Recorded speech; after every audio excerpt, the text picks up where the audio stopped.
I'm joined today by Mark Maurer, the co-CEO of sportswear brand On since 2021. Mark joined the organization in 2013, and under his leadership and under the leadership of the whole group, they have grown exponentially. And so I'm excited to have him here today to have a discussion about On, about his leadership, about the organization, its culture, and its growth, and learn more from this fascinating Swiss-based organization. Welcome. Thank you for having me and for having On. Yeah, it's great to have you here. Now, one of the most inspiring parts of On, I think, is the origin story. I get really excited about origin stories. It would be great, before we talk about where you are now, to think a little bit about where you've come from. So maybe you could just give us a little bit of insight into how On was founded, how you work together as a founding group and a group of partners. Yeah, I think it really started a bit as a naive idea in the Swiss mountains, and it all started with a technology, which still is at the core of what we are today. So On is an innovation company, and it's all about the products that we create and how we bring them to the market. Mm-hmm. And so it started with this technology called Cloud Tech. I could now hold my shoes into the camera, which is the holes in the shoes, and what it did, basically the holes collapse. So when you land, they collapse, and when you push off, they're firm.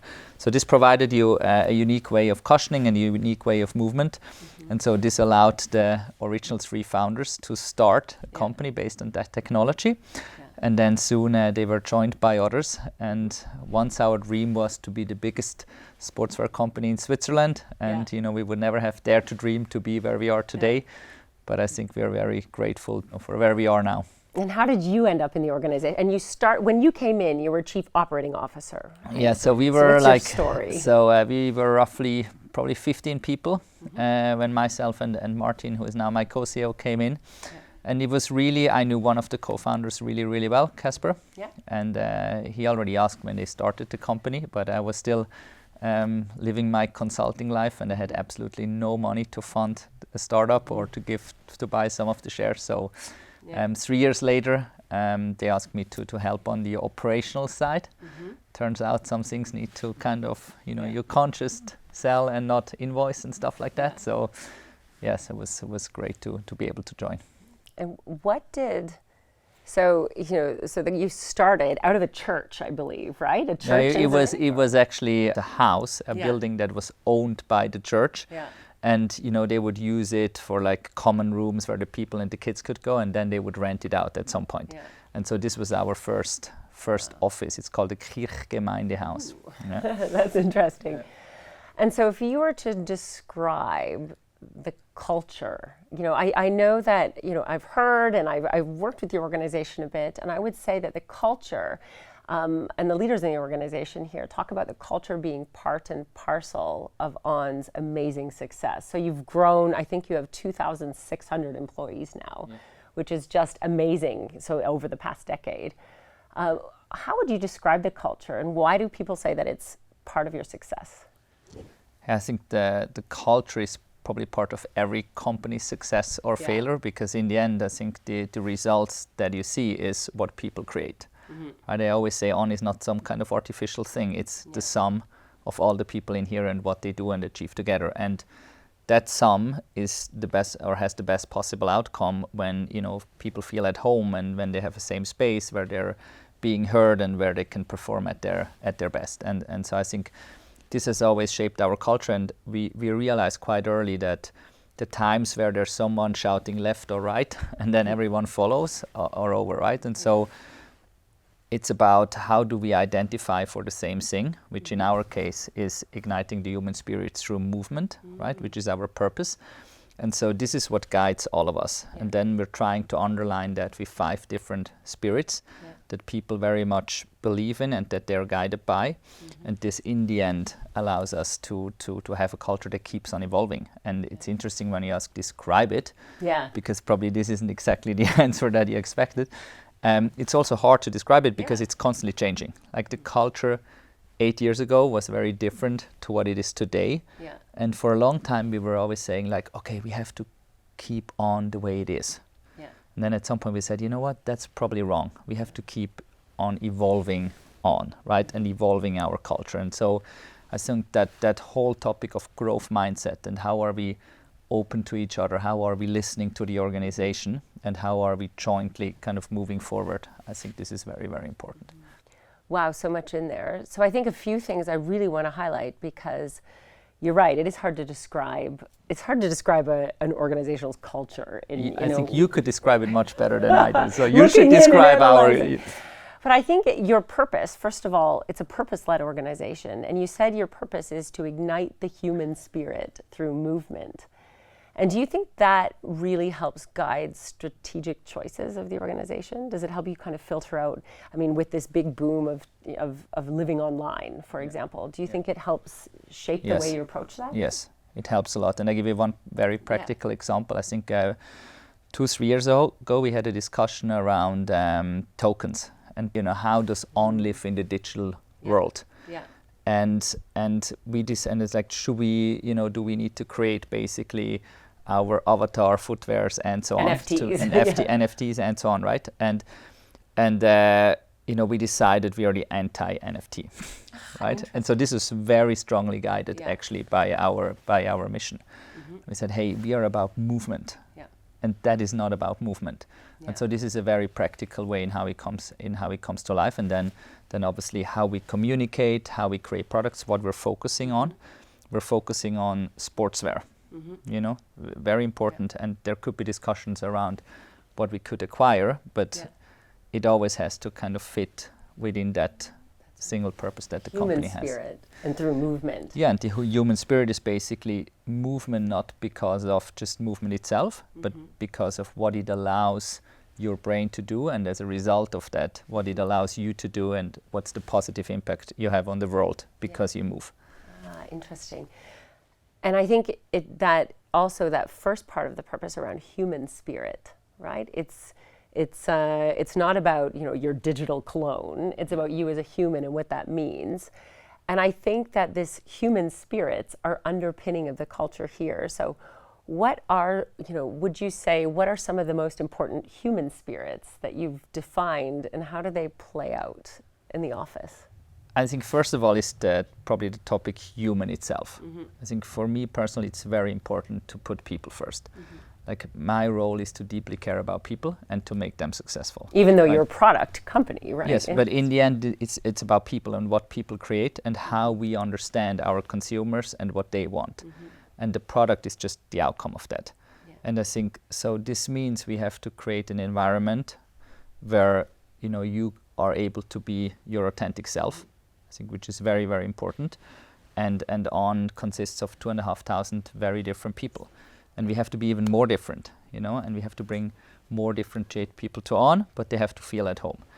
And I think we have to create a space, where you're not just at home, but where you find areas where you can perform at your best. So how can you recover? How can you go out on a run? How can you do yoga in the office? How do you have spaces where you can be on your own? How do you have spaces where you can talk to people and where you can, if you're more communicative, or you can be your extrovert self, or you can be your introvert self? And I think to really cater to you as an individual, so that you as an individual and then in the end the team can perform at their best is very, very important. Interesting. So that actually, some of the human nature that you're describing around collaboration and about thinking and creativity, you actually create spaces for that right in your office design. You can't help but notice when you walk into this building that it feels different than a traditional kind of corporate office. And so how have you designed the space to address some of these things? Yeah, I think really, and actually when we had the old office, it was all about, we said, On is about movement. And so what we did in the old office, which was on one floor, we actually put the coffee machine the furthest away from where people would be sitting, so we can create as much movement as possible in the office. Get your step count in. And he was like, should we have 3 coffee machines? No, we can only have 1, because we want people to move. And then one of our taglines was, you basically every day, we had roughly 50 people in the office. Every day the team walks a marathon in the office. Oh my goodness. And so this logic, and you would be amazed how quickly you actually walk a marathon if you start counting steps of people together, right? And so in this office, it was the same logic. So we created these neighborhoods. We put stairs in. There were no stairs. Now you have stairs going through neighborhoods, and then creating different spaces where Through people. neighborhoods. What do you mean by neighborhoods? Neighborhoods are basically 3 floors are a neighborhood, right? And then you always gather different teams in those what we call neighborhoods. Yeah. And so you create different atmospheres. So you have earth neighbor, you'd have sky or whatever, right? And so forest, you can I noticed. forest and so on. So and then that's guided by different external factors as well. Interesting. And I would say collaboration is really important to your culture. And I noticed as I was walking in that you and your co-CEO, Martin, were sitting out in an open office space. And so that says something about the culture. And how was that decision made in terms of doesn't seem to be specific offices? No specific offices. We get assigned to neighborhoods. Yeah. So Martin and my seat is in this neighborhood here where we're sitting in right now. Yeah. But it was very, I think, it was very conscious that everyone has a seat, or sometimes when it's very full, you don't have a seat. Yeah. And it's completely open. I think it's a culture that is very transparent. It's open. It's honest. We need to have a lot of tough discussions. You need to know what the person next to you is doing, so you can actually do a better job. Yeah. If I don't know what Martin is doing, I cannot do my best possible job, right? So that we know from each other and that everyone knows kind of what's happening is really, really helpful. Yeah. So I think when I worked in some other organizations where it was all about how do you not know what the person next to you is doing, I think we completely turned it around and say you have to know what the person next to you is doing so you can do a better job. Yeah. And so this created that open space, and I think it's a very non-hierarchical organization, which is very, very important to us, so that people are empowered to take decisions. Yeah. And to bring it to a bit of a picture, we always think of On as a flock of birds. Oh. And I think in more hierarchical organizations, you would have someone saying left, or we spoke about this before, left or right. Yeah. And then the birds would fly left or would fly right. But in On's case, there's like the birds don't have someone saying left or right. It's just a flock of birds, and it miraculously moves left or right. And it's kind of the whole group that guides it. And I think we look at our team very much as that flock of birds that is guided by the purpose, which is igniting the human spirit through movement. Yeah. But those birds have to communicate, and they have to feel, where the world is going and where On is going. And so the open space really, really helps to achieve that. Yeah, super interesting. And I like the metaphor. And would you say, so that makes so much sense, and it sounds like it would be easier to do when you're small and you're a startup and everyone can talk to everyone and you can move together and you can get to know everyone. How has that, you have grown now, you're 2,600 people located all over the globe. How has that growth impacted the culture, or how do you retain that entrepreneurial spirit? In fact, I think you call it the explorer spirit. How do you retain that as you grow? Yeah. I think it's super hard. And can't even give you a kind of a clear answer, right? I think it's constant communication on how we are and checking in on how we're doing on some of our spirits. Obviously, when you're 10 people versus when you're 2,500, it's very different when we do engagement service. Yeah. In the company, which we do once a year, always communication is one of the things where we score worst. So how do these 2,500 people actually communicate to each other? Decision making is always very hard. If you're a flock of birds and not one person, which bird actually takes a decision? Unclear, right? So That's you just true. move somehow in a certain direction. Yeah. And then I think the whole topic of cross-functional understanding is very difficult. So how, what we just said before about this office, it's very hard if you have 12 offices. And then how do you know what this person in Shanghai is doing versus what this person is in Portland is doing? And how do you know that they actually try to do the best to optimize your life here? And so I think that takes a lot of work, and it's very difficult. It takes a lot of communication, a lot of external help as well. Yeah. And the explorer spirit is one of the key pillars in there, because this is what drives in the end the innovation and the entrepreneurship in the company. Yeah.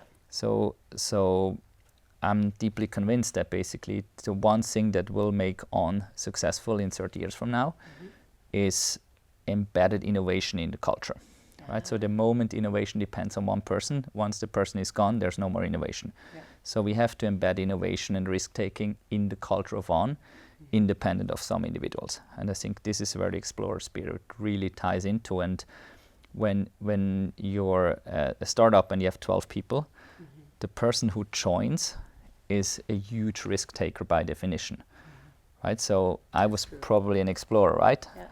Now you're 2,500 people.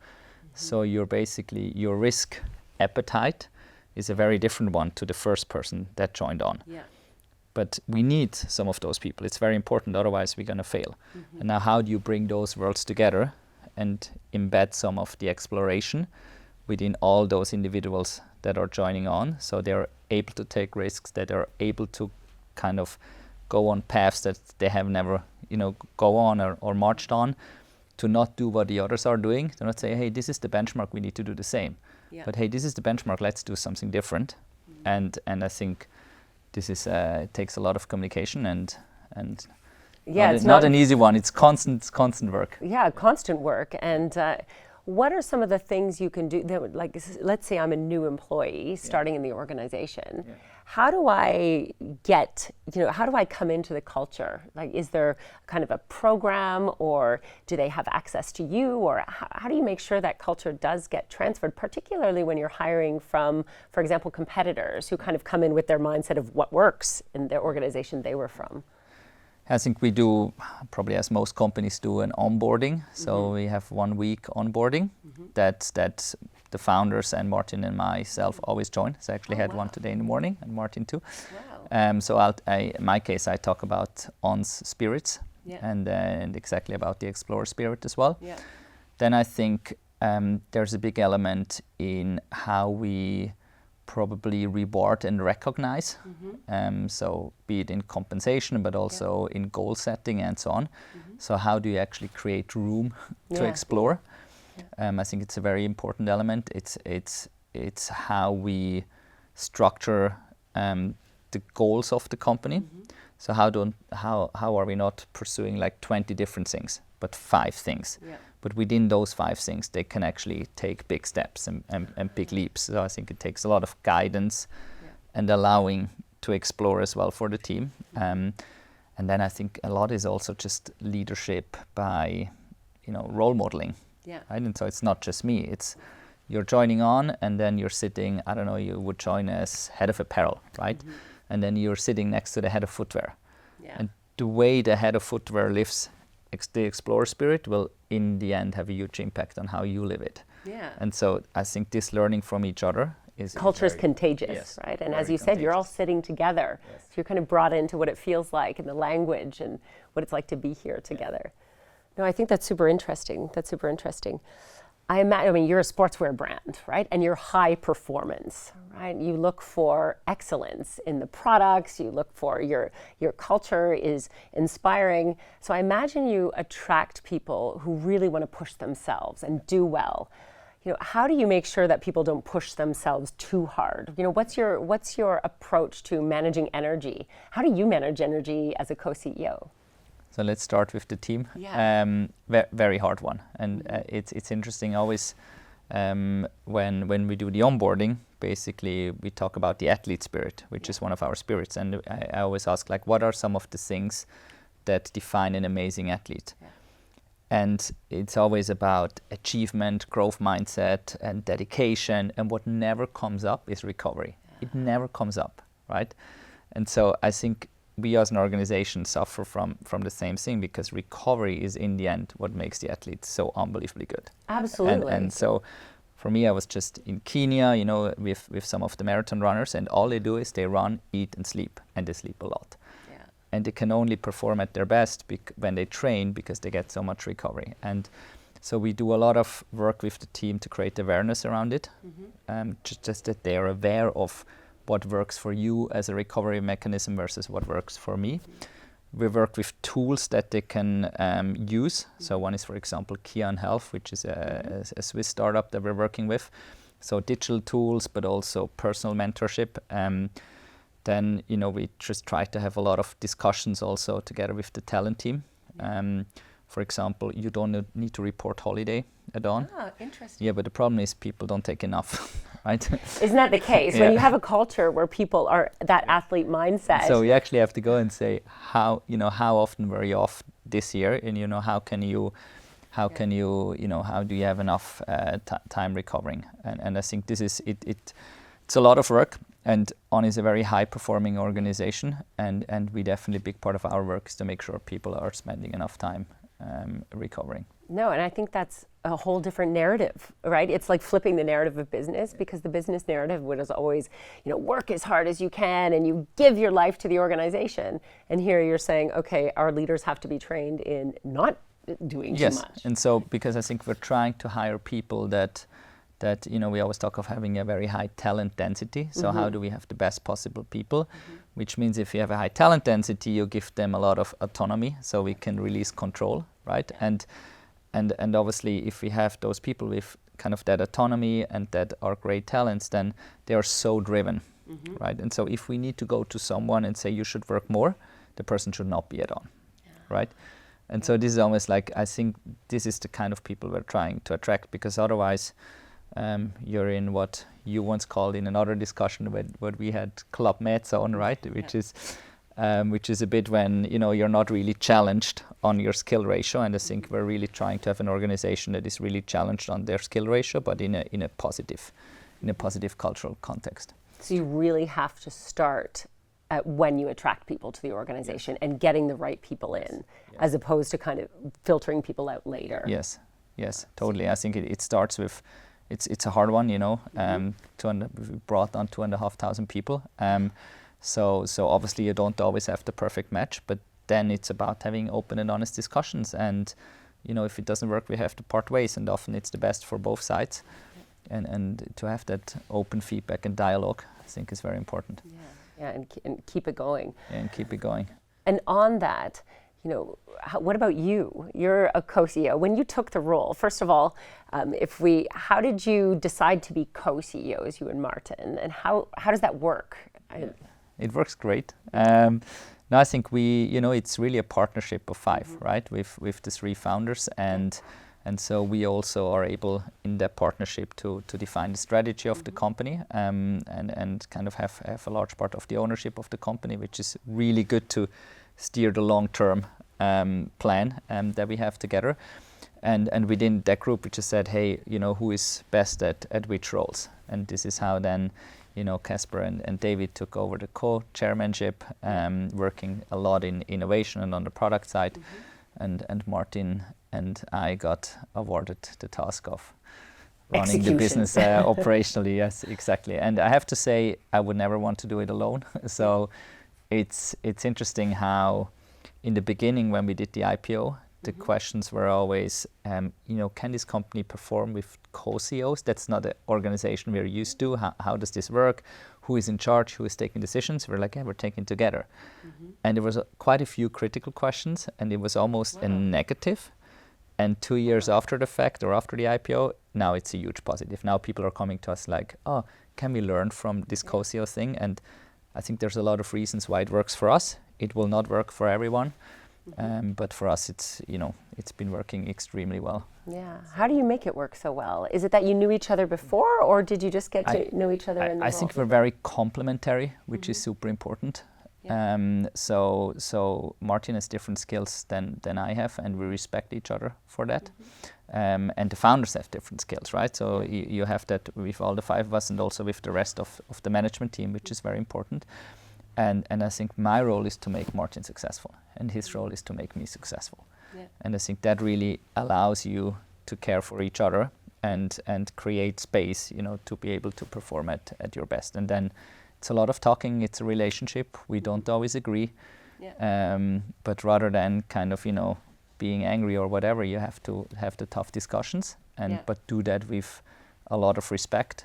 And I think then it works. And in our case, it works. I think it's really important, that comment, because you can and do have the tough discussions. And it's really important for innovation. It's important for growth. And sometimes people avoid the tough discussions. And I think the fact that you have that shows that you have psychological safety in that relationship. Yes, totally. I think this is very, very important. And what do you do, and what does Martin do, and what do the founders do, to make sure that you are managing your own energy? Because I imagine this role is super demanding in an organization that's growing like crazy. How do you manage your energy? Yeah, now I can only speak for myself, not for the others. But I think for myself, I try to be very aware of what gives me energy and what takes energy from me. And I think it's also acknowledging that it's very normal that you have things that give you energy and you have things that take you energy.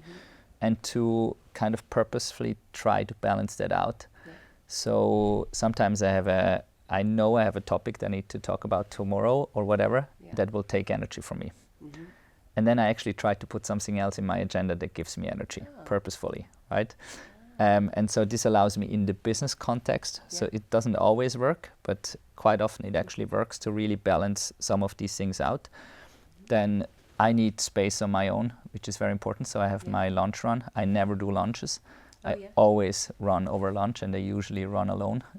So to just have this 1 hour on my own, because when I come home, I have kids and so on. So it's not like you're coming home and they're like, right? Then you have the next layer happening. And so I think sport movement is very, very important to me.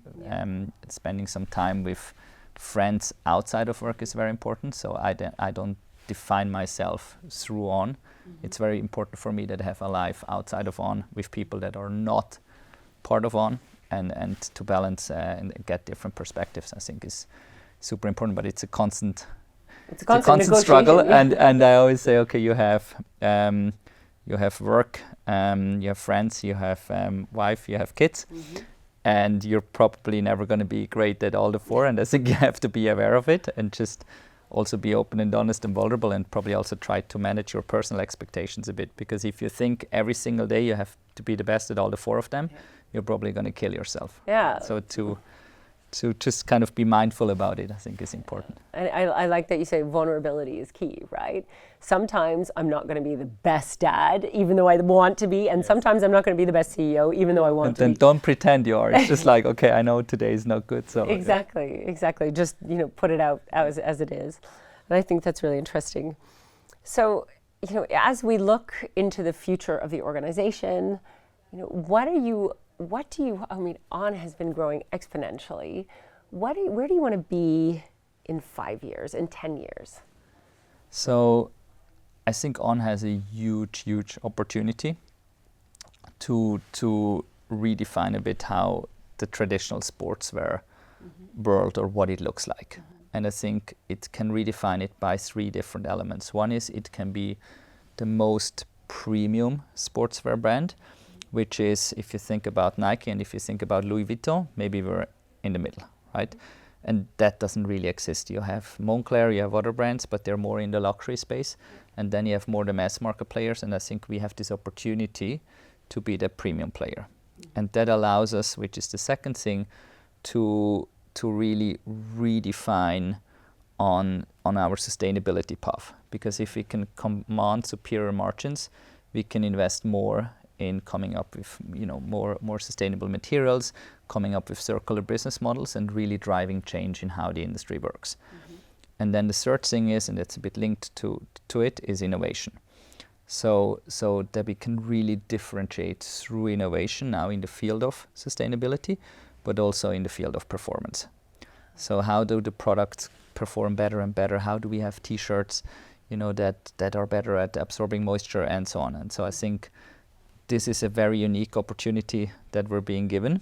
Let's see kind of how big it allows us to become, but I think the opportunity is there, and now it's about having the culture and having a very clear strategy to capture that opportunity. Absolutely. I think that's really inspiring, and bringing together that high performance sustainability with the premium side. I think there is so much room for that. I mean, it's really exciting. Do you think that being a public company is influencing, does that shift how you're able to approach, for example, sustainability? Yes. I think for us, mainly in a positive way. I think there's some elements that come with it, but so I feel for us, first of all, we're being held accountable by everyone for what we do. If you're seems like a bit annoying, but it's actually good, I think, for the organization, because everyone is watching us, and this means we need to be able to perform at our best, and we need to be open and honest about what we're doing, right? And so I think this is very important. The second thing is, I think we are better known in the space. So when we talk to partners, a lot of the things we do, we cannot do on our own. We need partners to do it. We need chemical companies and so on, right, to work on a compounding of a midsole or whatever. And so having those discussions are much easier if we're a public company that has a little bit of, a name and some security around it. And the third one is financial means. I mean, the IPO really allowed us to get access to more capital in a better way.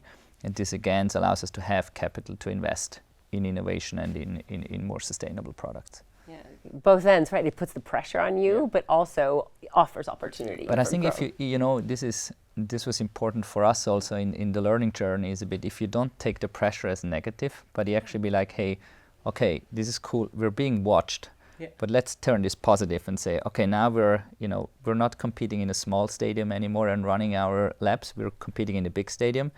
This means we're being watched, that's pressure, but it also means if we perform really well, we can set examples for others in the industry, right? And then it's kind of a megaphone, and that really allows you in the end to drive change. Oh, that's super interesting. And that ties into that positive mindset. And that's one of the spirits, right? Positive spirit. Positive spirit. And so you talked about positive spirit and how that influences your approach to the pressure potentially of the market. How does that positive spirit play out in the culture of the business? It's a very, very important part of it, and I think it allows everyone to reframe some of the things that are happening, right? And when you grow for 13 years, 60-70% every single year, there's a lot of stress in the organization. There's a lot of things that don't go well, right? And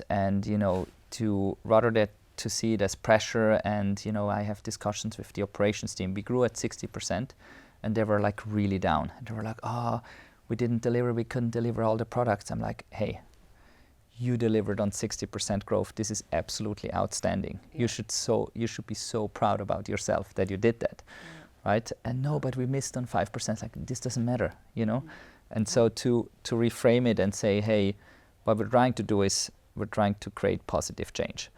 And the way we act and interact as an organization is driven by that positivity. And I think this allows you to deal with setbacks. This allows you to have a growth mindset, because you're taking feedback as something positive, right? Positive, and not something like, oh my God, what? Yeah, as opposed to a criticism, it's more like, how do I get better? It's like, how do I get better? Yeah. And I think it's an important part that you can execute on the other spirits that we have, because it allows you to do it in a way more positive context. No, I think that's something very unique to the organization. And to be honest, I think that tying in your purpose to your culture and how that influences strategic choices, not just in terms of where we're going to invest and the new products we're going to develop, but the people we're going to invest in and how we bring people in, I think it makes On really unique and really inspiring. And I think there's a lot of organizations who can learn from what you're doing. So I want to thank you so much for speaking to me today, and I look forward to see what comes in the next few years. Me too, who knows? We'll see. All right, thank you so much. Alison. Thank you so much.